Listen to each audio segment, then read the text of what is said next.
আসসালামু আলাইকুম সুপ্রিয় দর্শক, এইমাত্র পাওয়া খবর। সবাইকে জানাচ্ছি অগ্রিম ঈদ মোবারক। চলছে পবিত্র মাহে রমজান।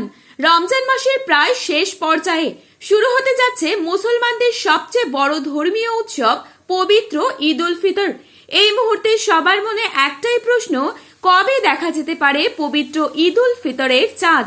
এবার 29টি রোজা হবে নাকি 30টি? এছাড়াও এই মুহূর্তে সৌদি আরব থেকে কি তথ্য প্রকাশ করা হচ্ছে, এ বিষয়ে আরো বিস্তারিত তথ্য জানতে আমাদের ভিডিওটি সম্পূর্ণ দেখবেন। আর আপনি কোন জেলা থেকে এই ভিডিওটি দেখছেন অবশ্যই নিজের জেলার নামটি ভিডিওর কমেন্ট বক্সে লিখে জানাবেন।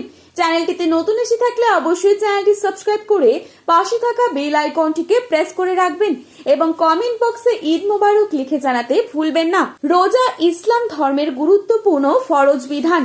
ইমান নামাজের পর সুস্থ, স্বাভাবিক ও প্রাপ্তবয়স্ক নারী পুরুষ সবার জন্যই বাধ্যতামূলক ইবাদত হচ্ছে এই রমজান মাসের রোজা।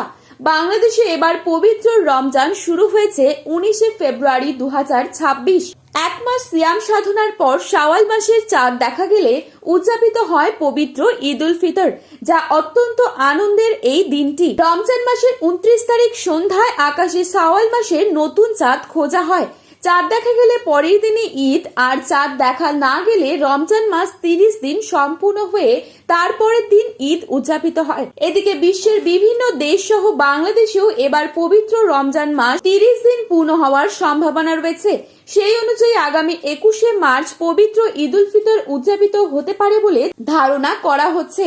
জ্যোতির্বিজ্ঞানী হিসাব অনুযায়ী সৌদি আরবে পবিত্র শাওয়াল মাসের চাঁদ 19শে মার্চ বৃহস্পতিবার সন্ধ্যায় দেখা যেতে পারে।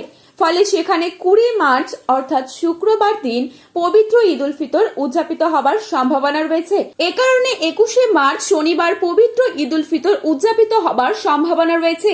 তবে চূড়ান্ত সিদ্ধান্ত নির্ভর করবে সংশ্লিষ্ট দেশের চাঁদ দেখা কমিটির ঘোষণার উপর। তো বন্ধুরা, এই ছিল আজকের গুরুত্বপূর্ণ খবরে আপডেট। প্রতিনিয়ত এরকমই আপডেট সবার প্রথমেই পাওয়ার জন্য অবশ্যই আমাদের সাথে থাকুন। ধন্যবাদ।